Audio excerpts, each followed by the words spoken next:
जोहार, आप देख रहे हैं ट्रैवल न्यूज भारत। मैं हूं अक्षय भोक्ता। खास बातचीत करने वाले हैं। आज स्वतंत्रता दिवस का 79वां आज़ादी का महोत्सव मनाया जा रहा है। और जब हम लोग स्वतंत्रता दिवस की बात करते हैं, अगर सही मायने में देखा जाए, 15 अगस्त केवल एक तारीख नहीं है, यह है एक आज़ादी। कैसी आज़ादी? वही आज़ादी जिसको पाने के लिए यहाँ पर लगातार पूरे देश में यहाँ के दलित, शोषित, पीड़ित आदिवासियों ने अपने उम्मीद भरा एक भविष्य को देखते हुए आज़ादी की लड़ाई में अपना सर्वोच्च न्यौछावर कर दिया।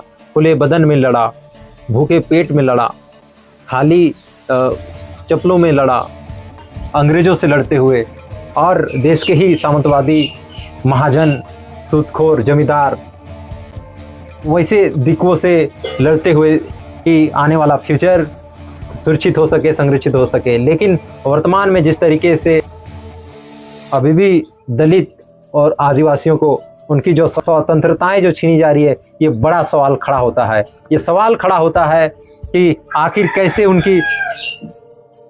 कैसे उनको फर्जी एनकाउंटर के द्वारा उनको मारा जा रहा है, कैसे उनको फर्जी दस्तावेज के माध्यम से उनके ज़मीनें छीनी जा रही है, कैसे उनको फर्जी केसों में फंसा करके जेलों में भेजा जा रहा है और उनकी स्वतंत्रताएं छीनी जा रही है। क्या यही स्वतंत्रता है? क्या यही स्वतंत्रता के लिए जितने भी, चाहे वो भगत सिंह, राजगुरु, सुखदेव, भगवान बिरसा मुंडा, नीलांबर पीताम्बर, फूलो झानो, तिलका मांझी जैसे क्रांतिकारियों ने अंग्रेजों से लड़ा था और सामंतवादी व्यवस्था के खिलाफ लड़ा था, महाजनों के खिलाफ लड़ा था। वर्तमान में जल जंगल जमीन, पहले पुरखा लोग गर्व से कहते थे जल जंगल जमीन हमारा है, लेकिन क्या अभी वर्तमान में हो रहा है? नहीं हो रहा है। वर्तमान में देखा जा रहा है जल जंगल जमीन पूंजीपतियों का हो रहा है, जंगल पूंजीपतियों का हो रहा है, कहीं खनिज संपदा पूंजीपतियों का हो रहा है। तमाम जजमेंट आदिवासियों को दिए गए हैं, उनके संरक्षण के लिए दिए गए हैं, लेकिन उसका इम्प्लीमेंट होता हुआ नहीं दिख रहा है। आदिवासियों को सड़क से लेकर के सदन तक उनकी आवाज़ें नहीं होती है, उनके बोलने वाले प्रतिनिधि बहुत कम मिल रहे हैं, यानी उनका नेतृत्व तो कोई नहीं कर पा रहा है। आदिवासियों के नाच गान उनके नृत्य तो सभी को पसंद आता है, लेकिन उनका इतिहास, उनका संघर्ष, उनके संघर्ष की लड़ाई में कोई साथ नहीं देता है, चाहे वो मंत्री हो, अफसर हो। अक्सर उनका जो संघर्ष होता है, संघर्ष के समय वे अकेले होते हैं। जब उनकी हत्या की जाती है या फिर फर्जी एनकाउंटर में मार दिया जाता है, उस समय भी बहुत सारे जो जनप्रतिनिधि हैं, जो आरक्षित सीट से विधायक सांसद बने, वे भी चुप रहते हैं। क्या ऐसे करने से क्या दलित आदिवासियों को उनकी स्वतंत्रता मिलेगी? क्या उनको उनका अधिकार मिलेगा? यही कारण है कि तमाम घटनाएं जो सामने आती है, एक बार हमें सोचने के लिए मजबूर कर दे रही है कि क्या यही आज़ादी का स्वतंत्रता है? क्या यही आज़ादी का अमृत महोत्सव है, जहां आज भी दलित, शोषित, पीड़ित आदिवासी समुदायों को फर्जी एनकाउंटर, फर्जी दस्तावेज, फर्जी केसों में फंसा करके जेल भेजकर उनकी स्वतंत्रताएं छीनी जा रही है? आखिर ये कब तक चलेगा? बड़ा सवाल खड़ा होता है। ये सवाल करना इसलिए ज़रूरी है क्योंकि आज़ादी का स्वतंत्रता दिवस का 79वां साल मनाया जा रहा है और 15 अगस्त 1947 को देश आज़ाद हुआ था। देश तो आज़ाद हो गया और कहीं अंग्रेज़ों से आज़ाद हो गया, लेकिन वर्तमान में जो कुछ पूंजीपतियों के द्वारा जिस तरीके से जल जंगल जमीन पर जो आदिवासियों को अधिकार दिए गए थे, उनको धीरे धीरे जिस तरीके से आदिवासी समुदायों को बेदखल किया जा रहा है, उनको कई फर्जी मुठभेड़ों में, एनकाउंटर में मारा जा रहा है। कई सवाल खड़े होते हैं, अगर ऐसा ही रहा तो कैसे होगा? कैसा आदिवासियों की आज़ादी, कैसी आज़ादी, कैसी स्वतंत्रता? आज विशेष खास तौर पे हम बातचीत करने वाले हैं जहां हर घर हर तिरंगा की बात हो रही है, वहां हर घर हर न्याय, हर स्वतंत्रता की बात क्यों नहीं हो रही है? क्या ये बातें इसलिए नहीं की जा रही है कि उनके अधिकार उनको मिल जाए? क्या ये इसलिए बातें नहीं की जा रही है कि उनका इतिहास उन तक पहुंचने जाए।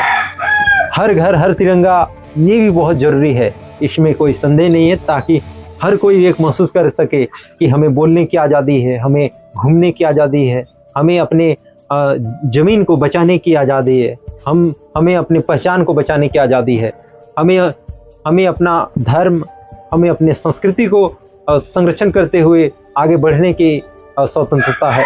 लेकिन क्या यही स्वतंत्रता धीरे धीरे छीनी जा रही है? ये इसलिए मैं कह रहा हूँ क्योंकि धीरे धीरे आदिवासी समुदाय जो अपनी ज़मीन तक की सुरक्षा नहीं कर पा रहे हैं, उनकी ज़मीन फर्जी दस्तावेज के माध्यम से छीनी जा रही है, उनको झूठे केस में फंसा करके जेल भेज दिया जाता है। अभी भी बहुत सारे आदिवासी, खासतौर पे अगर प्रतिशत की बात करेंगे तो आप हैरान रह जाएंगे, जेलों में बंद है। वे महसूस कर रहे हैं कि कैसी आज़ादी। स्वतंत्रता दिवस झंडा फहराने के बाद नारे लगते हैं, पंडित जवाहरलाल नेहरू अमर रहे, महात्मा गांधी अमर रहे, और तमाम नारे लगते हैं, डॉक्टर भीमराव अम्बेडकर अमर रहे, तमाम नारे लगते हैं। लेकिन वीर आदिवासी महापुरुष जो देश की मातृभूमि को बचाने के लिए अंग्रेजों से लड़े, कभी गुलामी नहीं स्वीकार की, वैसे आदिवासी समुदायों के अगुवाओं का नाम लेना, बड़े बड़े नेता, राजनेता, चाहे मुख्यमंत्री हो या फिर बड़े पद पर हो या प्रधानमंत्री हो, आदिवासियों के शौर्य और संघर्ष गाथा को भूल जाते हैं। देश की आज़ादी में आदिवासियों का महत्वपूर्ण योगदान है, और यह किताब चीख चीख कर कहता है, यह किताब उस संघर्ष का एक उदाहरण है कि किस तरीके से आदिवासी समुदाय देश की आज़ादी में, राष्ट्र निर्माण में एक महत्वपूर्ण भूमिका निभाया है, जिसको किताबों में जगह नहीं मिली है।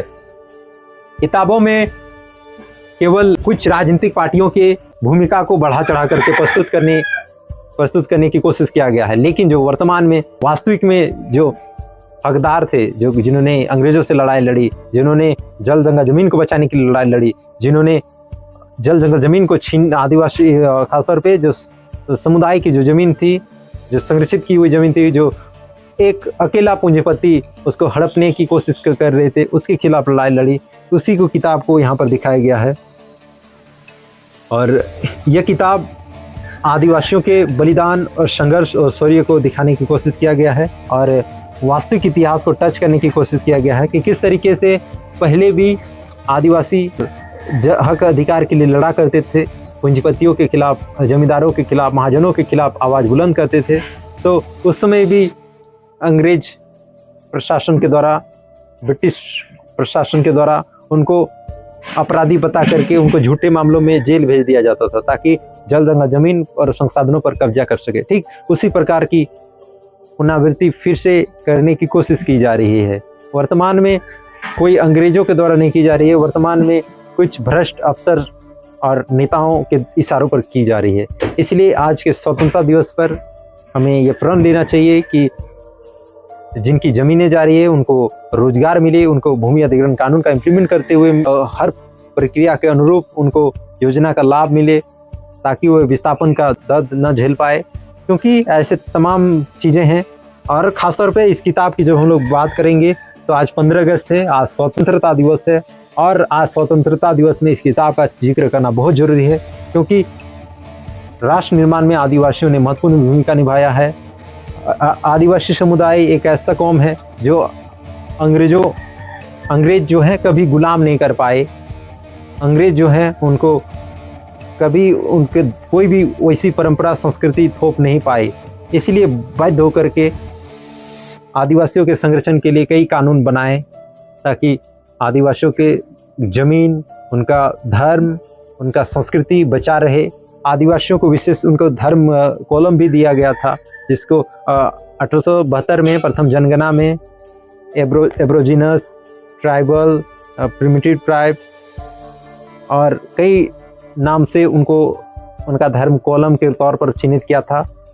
और उनके ज़मीन को बचाने के लिए विल्किंसन्स रूल्स और CNT, SPT ऐसे कानून ब्रिटिश गवर्नमेंट ने बनाए थे, जो वर्तमान में चला भी आ रहा है। लेकिन वर्तमान में पहले जितनी ज़मीनें सुरक्षित थी वर्तमान में अभी नहीं हो पा रही है। इसलिए बड़ा सवाल खड़ा होता है कि जल जंगल ज़मीन पर अधिकार किसका, पूंजीपतियों का या स्थानीय समुदायों का, स्थानीय आदिवासियों का, जो वहाँ वहाँ के संरक्षण में महत्वपूर्ण भूमिका निभाए हैं।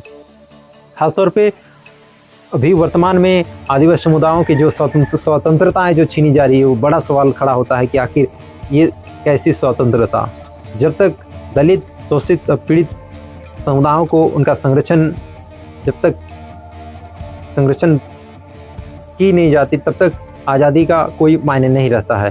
क्योंकि यही सपना जितने भी वीर क्रांतिकारी थे, जितने देश की आज़ादी में महत्वपूर्ण भूमिका निभाया, उनकी भी यही सपना था कि इस दलित, शोषित और पीड़ित, वंचित आदिवासी समुदाय को उनका हक मिले, उनको जंगलों पर उनका अधिकार मिले, उनको अपनी परंपरागत रूप से जो चली आ रही जो पैतृक संपत्ति है उस पर उनको अधिकार मिले, और जितने भी भूमि अधिग्रहण जैसे कानून बड़े बड़े फैक्ट्रियों के द्वारा की जाती है उसमें कानून का इम्प्लीमेंट हो, पारदर्शिता हो। लेकिन वर्तमान में ऐसा होता हुआ नहीं दिख रहा है। इसलिए ये बड़ा सवाल खड़ा होता है कि कैसी स्वतंत्रता, बिना दलित, वंचित, शोषित, पीड़ित आदिवासियों को उनका जब तक अधिकार नहीं दिया जाता तब तक ये स्वतंत्रता अधूरा है। इस स्वतंत्रता दिवस पर जिनकी बातें नहीं होती है, जिनको लोग नहीं जानते हैं, उनको भी याद करने का समय है। उन आदिवासियों को नमन करने का और याद करने का समय है जिन आदिवासियों ने देश की आज़ादी में अपना महत्वपूर्ण भूमिका निभाया, देश की आज़ादी की लड़ाई में अपना सर्वोच्च न्यौछावर कर दिया, खुले बदन में लड़ा, भूखे पेट में लड़ा, खाली चप्पलों में लड़ा, सर्वोच्च न्यौछावर कर दिया।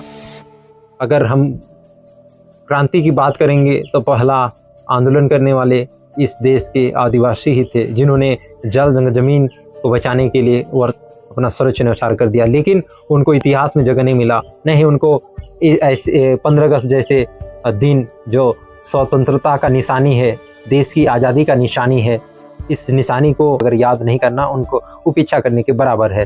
तो फिलहाल आज हम एक किताब का जिक्र करने वाले हैं जिसको आपको जरूर पढ़ना चाहिए, और इस किताब को लिखे हैं, कौन लिखे पूरा जानेंगे। फिलहाल ये किताब है डॉक्टर जितेंद्र मीना द्वारा लिखा गया है, जो दिल्ली विश्वविद्यालय के असिस्टेंट प्रोफेसर हैं, इतिहास के प्रोफेसर हैं। उन्होंने इस किताब को लिखा है, और वर्तमान में डॉक्टर जितेंद्र मीना ये भारत आदिवासी पार्टी के राष्ट्रीय प्रवक्ता भी हैं। उन्होंने इस किताब को लिखा है। उन्होंने इस किताब को लिखते हुए कहा है, इस किताब के माध्यम से एक मैसेज दिया है कि यह किताब इतिहास के उन पन्नों को सामने लाती है जिन्हें जानबूझकर नज़रअंदाज किया गया है। आदिवासियों के संघर्ष, उनके बलिदान, उनका सपनों को दरकिनार किया गया है। यह सवाल इस किताब पूछती है कि आदिवासी समुदाय जो अपना सर्वोच्च बलिदान दिया, सर्वोच्च न्यौछावर कर दिया, लेकिन उनको 15 अगस्त जैसे त्योहारों, 15 अगस्त जैसे आज़ादी के इस त्यौहार में, 26 जनवरी के इस गणतंत्र दिवस जैसे राष्ट्रीय त्यौहार में, जहां पूरा देश में राष्ट्रमय हो जाता है, उस समय आदिवासी समुदायों के बलिदान, उनके शौर्य गाथा चर्चा नहीं करना, उनके तमाम महापुरुषों को याद नहीं करना, कहीं ना कहीं राष्ट्र निर्माण के संघर्ष को अधूरा करता है। इसलिए राष्ट्र निर्माण में आदिवासी किताब डॉक्टर जितेंद्र मीना ने लिखा है। इसमें तमाम उन संघर्षों को बताने की कोशिश किया गया है, लिख करके बतौर एक सोर्स, जहाँ से एक वास्तविक इतिहास जो हमारे बीच, हमारे इतिहास जो खासतौर पर आदिवासी समुदाय के इतिहास को दरकिनार किया गया है, उसके इतिहास को दबाने की जो कोशिश किया गया था, वो इतिहास अब धीरे धीरे लोगों के सामने आ रही है।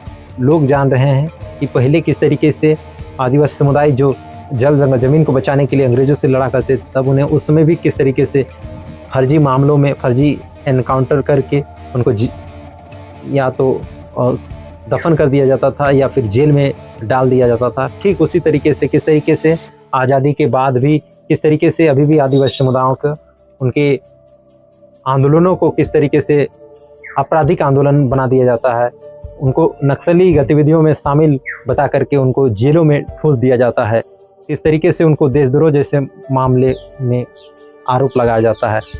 ऐसे कई सवालों का जवाब आखिर ऐसा क्यों होता है, पूरा इस किताब में जिक्र किया गया है। तो आपको जरूर पढ़ना चाहिए राष्ट्र निर्माण में आदिवासी, ताकि आदिवासी समुदाय जो हमेशा इस देश की आज़ादी में अपना महत्वपूर्ण भूमिका निभाया है और इस देश के विकास में, इस देश के राष्ट्र निर्माण में अपना महत्वपूर्ण भूमिका निभाया है, उसकी चर्चा करना बहुत ज़रूरी है। तो आप सभी को 15 अगस्त स्वतंत्रता दिवस की शुभकामनाएं। आप जरूर इस किताब को पढ़िए, राष्ट्र निर्माण में आदिवासी। यह अमेजन में भी लिंक मिलेगा या फिर हमारे डिस्क्रिप्शन लिंक में भी इस किताब का लिंक मिलेगा।